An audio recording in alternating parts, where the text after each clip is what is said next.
okusaba mu kkanisa eno okusosena nnyimba z'amazuukira ga Mukama waffe Yesu Kristo ekisanyusiza ennyo abakkiriza wamu n'okubaleetera okwefumiitiriza ku kubonaabona Yesu kwe yayitamu.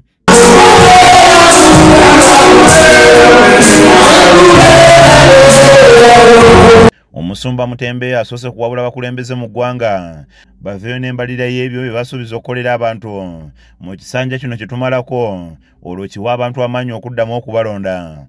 Kusaba gavumenti okutwaliza awamu okuva ku mukulembeze okutuuka ku muntu owa wansi nti lino eggwanga tulina ebintu bingi bye tulisuubiza naye ekibuuzo kiri nti tukoze ki?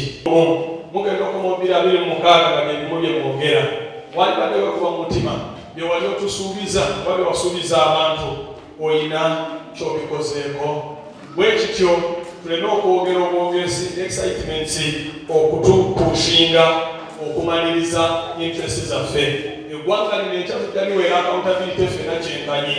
Ntera okubagamba nti bwe tujja eri abantu nga bwe batudde bwe bati ne mbagamba nja kukola bwenti nja kugira bwenti oluvannyuma lw'ebbanga baba bakyajjukira bye twayogera ng'ate ffe tebyetwayogera tetukyabijjukira. Tubeerenga n'abantu bwe tunootinga ne tusuubiza ensi bino bye njagala okubakolera mu nnonde. Njagala kubeera erupi, njagala kubeera erusita, njagala kubeera kino, njagala kubeera kiri. Naye waliwo accountability oluvannyuma lw'emyaka 5 nga giyiseeko.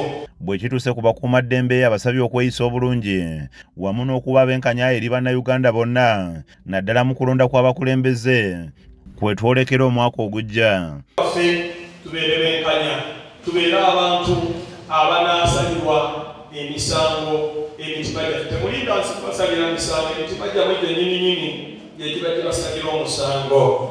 Tugenda mu kiseera kye tugendamu emitwe gyaffe leka gikole bulungi, tukole bye tugwanidde okukola, twogere bye tugwanidde okwogera ng'enja tetugenda kubyejjusa.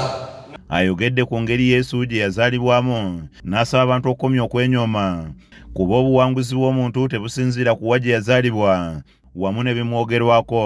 Ozaalibwa sisoka n'akuzaala naye ayogera nti kiki Katonda ky'akumanyiko na kikakwagalako nkusabira ekiro kyalero mu linnya erya Yesu okuzuukira kw'olwaleero leka kubeeko kyekuzuukiza mu bulamu bwo sisoka ozaalibwa. Ayagaliza bannayuganda bonna amazuukira ag'essanyu g'agamba nti makulu nnyo eri omukkiriza kuba singa Yesu teyazuukira tewandibadde bulokole. Oluvannyuma abakkiriza mu kkanisa eno basembezeddwa ku mmeeza entukuvu.